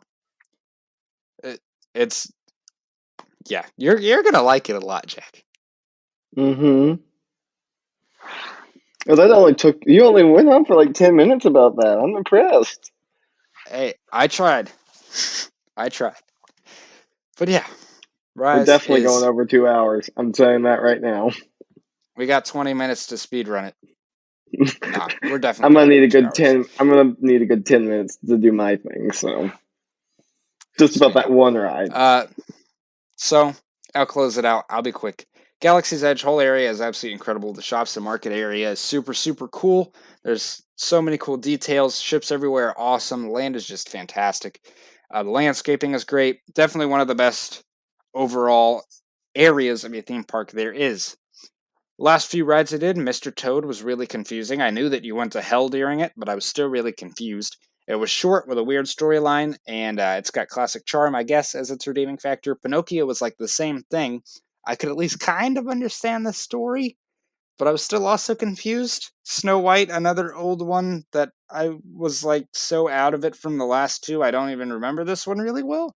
I did the kiddie coaster for the credit and then ended the night on Jungle Cruise, which was also better than Orlando's. We had a really good skipper. And this one seemed to just be better themed. It was also a little bit more compact because of the space given. So everything happens more at once. There's not really a dull moment of the ride. So, final thoughts about Disneyland. It is a fantastic park. It has a great mix of nostalgia and just pure quality. Rise is obviously the highlight, but Indiana Jones, Haunted Mansion, Smuggler's Run, Pirates, all these other great rides make it an awesome collection. Park is gorgeous. I love how close everything is together. It's like a smaller version of Magic Kingdom, but it has more to do. They've done a great job of managing space, and the tightness of everything gives it a really cool kind of old school vibe in places. I think I like this a little bit more than Magic Kingdom, and the reason why is because as far as which type do I prefer, haunted or haunted, space or space, that comparison is overall pretty even. But what Disneyland has that Magic doesn't is far better than what Magic Kingdom has that Disneyland doesn't. Like, I would take Galaxy's Edge, Indy, and Matterhorn over Seven Dwarfs every day.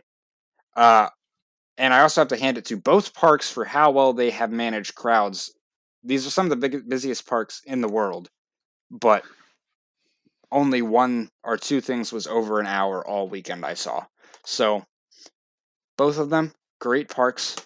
I had a great time in California. 2 thumbs up from me. Great trip. Shout out to Klaus for meeting up. And Jack, let's talk about Dino Boy. Yeah. So, did you want to talk about West Coast Coaster Crappy, or just say No. it's crappy? I don't care. It's a mine train on a boardwalk. Yeah. Okay. So there is California, and now let's jump back like to the right at the beginning of that trip, or right before you left for that trip. I was headed to the post office to drop off Patreon mail. Ding. And you sent me a screenshot of you and Allison messaging about them going to Universal on the 31st and talking about how it'd be cool if I could be there, but I couldn't, and how that if I could somehow get to Atlanta, that, I could just ride with them. And so I'm sitting there, and I was originally planning on going to Stumble with the Drunk Riders in November, but things have come up that are going to make that not possible for me. And then, so I was just looking, and I was like, well, I want to ride Dino Boy this year. I'm going to ride it this year. I'm not waiting. And so I just texted Allison. I was like, hey, what day are you going to Universal again? And so, yeah, in the course of like 4 hours, I had gone from like having no clue when I'd be riding Velocicoaster to having a trip that would happen in like 7 days. So from there, the trip entailed we went to Jacksonville, Florida for a couple days and spent some time with Allison, mom, and did stuff around Jacksonville. So quick highlights: we're seeing the treaty oak, which is a really like just freaking awesome, massive oak tree. We rode a wacky worm at a place called Adventures Landing, which is closing permanently in October. So rare credit unlocked. Let's see what else. And we went to a place called Clark's to eat, which was really, really good. But other than that, like the getting to Atlanta to leave from their house was just insane because my car gave me problems. Not normal car problems. I needed a new license plate, and we couldn't get my old license plate off my car. It took us like 3 hours to get my old license plate off my car so I could put the new one on. Yeah, but all of that like cultivated into Saturday, July 31st. We woke up at like 5 a.m. to drive to Orlando to go to Islands of Adventure. So we got to Islands and we made it through security and all of that. And I met up with you right there in front of City Walk. So that was fun. Yep. And then, we're walking towards the island and we see the first test run on Velocicoaster. It's like, oh my lord, it's happening. And then Allison and Steven had to process their passes, so we were like, well, we're going to go ahead and go in the park. And I went and stared at and we took some pictures of it and just caught up on your Cali trip and all that. And then they texted us and were like, yeah, we're still stuck in line to get passes. And as it got closer and closer to like park opening and us being able to go ride Velocicoaster, I was like, yeah, I'm gonna be not gonna be the nice person and wait, we're going to ride it. So you and I went and got in line for it while they were still processing passes. Okay, first impressions also just for clarification, that was entirely my call. Chris had nothing to do with that. I'm not gonna make him I made get sure looped that in. was set beforehand. Mm-hmm. That it was not my fault. I don't think they weren't mad at us because they got cool pictures of it. So just walking across the bridge under the spaghetti bowl helix thing just is insane. And then you walk under the stall, it's like, what? And then as you get in line for it. Also, okay, first shout out of many. Thank you for doing the locker systems, how you do them for Hagrid's and all of that, but actually putting them under the station so I could take my camera through the whole queue. That was amazing. But you're in line for this thing, and that whole extended queue is just right there on the water, and it's just nuts how close you can get to it. And just standing in that queue, it's impossible to not get excited for the ride. And so we make our way through the queue. The indoor section is amazing because it's air conditioned. The launch room where the train goes flying past you is awesome. The raptor cages are awesome. And then you put your stuff in the locker, which is, super convenient. Scan your ticket or your pass, or they've got those tickets if you need one. And then up the stairs, and you're into like the pre-show and you get the whole video, and it's like, what could go wrong? We built a roller coaster in a raptor cage. What could go wrong? This is a terrible idea. She doesn't realize how fast they are.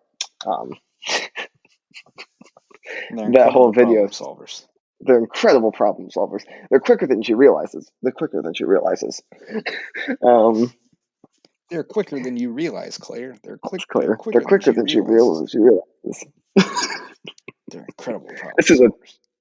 This is a terrible idea. And that whole thing is just amazing. Well, I guess and the hunt is on.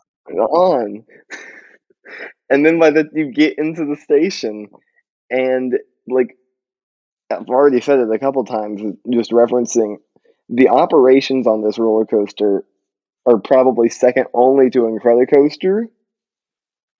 And it's still insane how fast they pump these trains out. Like, it's ridiculous. This line never stops moving. And you're just, like, these trains roll into the station. Everyone's off in, like, seconds. Everyone's on in seconds. They've got it checked and ready to go. And so Chris was like, "You got to do front for your first ride." So we waited, what was like 2 trains for front or something, and we're on, 3, and yeah. we get sit down, pull the restraints down, they check them, and you roll out, and it's like, oh, this is happening. And so the first indication that I had no clue like what exactly I was in for is like no one told me it did like the rollback thing on the first launch. So I started freaking out internally then. Um, and then you're off, and the first launch is good. It's not like the best launch in the world or anything. That first turn, it's like, okay, that was fun. And you dive down, you get some head chop. And then as you go up into that second dive loop, that was the moment I knew what I was in for, because my body just kept going up and started going to the right as the whole train starts going down and to the left, and I can feel my back just being stretched and popped in every which direction. I'm pretty sure that was Yep. that was the first time I smacked you in the head because I had no upper body control. Um, and that element's like, oh. And then you dive down and it whips and you get some good pops of airtime as you're twisting around. And there really wasn't like another crazy standout moment in the first half, but but it was all just awesome. And you're just diving in and out of the rockworks and everything's cool. And then you do that little like outer bank and then dive into the second launch, and then just boom, you're going up the top hat. You get laterals going out the side, and you get a little floater on the top. And then as you dive down and you flip into that stall, it just throws your whole body out. And then throws your whole body back the other Hmm. direction. And then throws your body back the other direction. I think that was where you In the elbowed stall, me I in the elbowed him in the head. head. Yes. And I'm pretty sure I smacked you at some point during the stall too. And then you come out of the stall and you hit the wave turn, and the wave turn throws you out of your seat. And then you dive back down, you do the little twist, which that was probably like the one part of the ride I was like, oh, that didn't hit quite as much as I was expecting. You didn't feel like you got popped out as much, but it was fun. And then you dove back down, did like the overbank, hit the airtime hill, and then your whole body just goes sideways. And you're hanging out the side of the train as the whole thing's rotating. And then as you hit upside down, it throws you down towards the water. And that roll over the water, it's the best inversion on any roller coaster I've ever experienced. There's nothing like it. Easily. Like, you're getting laterals and airtime in an inversion. I don't even want to call it airtime. I just like calling it violently flung. And then you twist up into the brakes. And Chris is my witness. I just sat there leaning against a restraint, clutching my head, trying to process what Hmm. had happened. Yep. So, and yeah, we rolled back into the station and we got off, and I'm like, what on earth? That's insane. And then Allison and Steven and the rest of our group were in line at that point, and they actually got like a picture of us on the ride, and I looked like I was having the time of my life. Um, and so we went up and we went over down by Popeyes and set up to get pictures of them going through the roll, and those pictures are amazing. I'll post them eventually. Um, but yeah, so Velocicoaster definitely delivered on that first ride. Then from there, I think we got 2 Hagrid's rides back to back. Yep. And Hagrid's is still, it's it's as amazing as I remember, but Velocicoaster definitely puts a dampen. Like it's like, okay, it's not quite as crazy as it was because Yeah. there's that thing right there, but it's still an When you amazing ride roller them back to coaster. back, it doesn't kick the same. Still an amazing roller coaster though, and it's definitely like, if we're talking roller coasters that are completely immersive in their storytelling, Hagrid still takes the cake. Um, and so we got 2 Hagrid's rides back to back, thanks to us both getting times. And then from there, we're like, okay, we need more Velocicoaster. Yep. And so we Of went back course, and the only logical thing. we rode Velocicoaster again. This time, Allison and I did front row with our "We're only here for the churros" shirt on. And again, just as insane in the front of like the first ride, got hit the brakes like what? And then was it I think did we like break up and go eat, and I took some pictures at that point. Yeah, we went to eat. Yeah, and y'all got Circus McGurkus, which I think everyone just kind of agreed was like the train wreck of the day. Yeah, I mean, I think me and Allison both knew that the food is not the greatest, but it's like that nostalgic place. Mm-hmm. And then from there, yeah, so I didn't even eat because I saw the food. I was like, oh, it doesn't look that appetizing. I'll pass. Um, and then we went and single ridered Hulk, and I got front Hmm. row, and I got Hulk row is 3. still just as amazing as I remember. It is still my favorite, like B&M sit down. Sorry, all of you Kumba fans. Um, it's Hulk, and You I love act that like you're ride. not I a have a Kumba special. fan. I mean, I am a Kumba fan, but I'm more of a Hulk fan. So, and then did we go back and do Velocicoaster again? Or did we go do River Adventure at that point? We did Velocicoaster.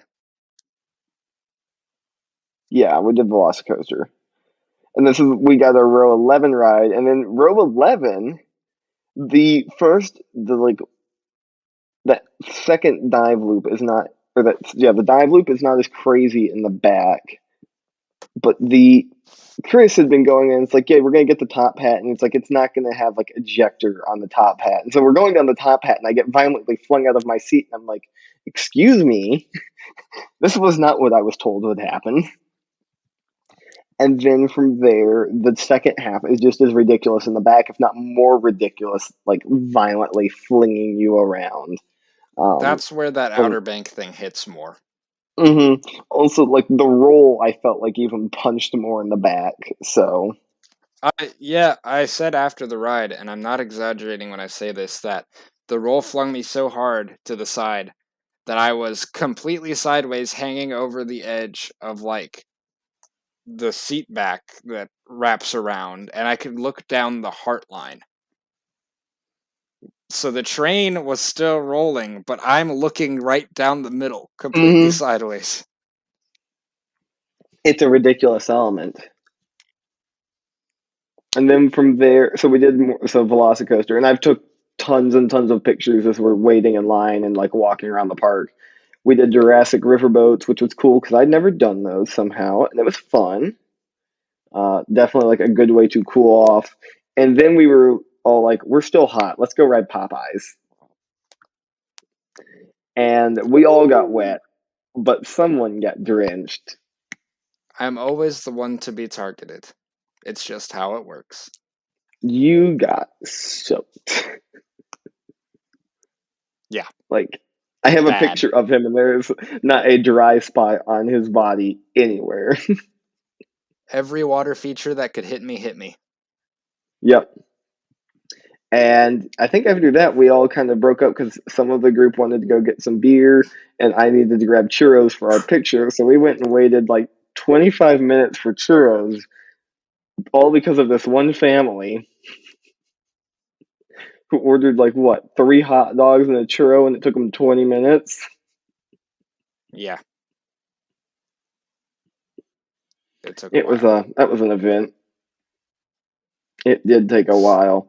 And then we headed back to Velocicoaster to do churro pictures. So, and Alice and I, with our matching, we're only here for the churro pictures, took churro pictures in front of Velocicoaster. And all of the employees were like pointing at us at times, and it was kind of hilarious.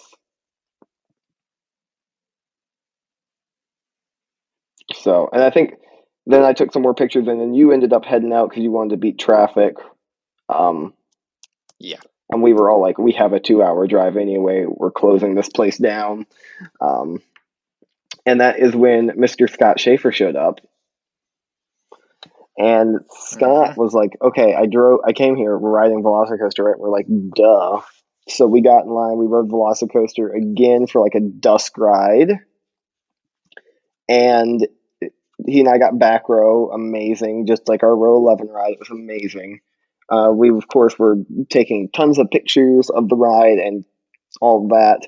And then we got out in line. I was like, okay, everyone, let's grab like some water and a drink and everything, and then we're gonna ride again, and that will be like get us right to close, and we'll head out. So we're doing all this, and we're getting some cool long exposures of the ride and all this other fun stuff as we're waiting.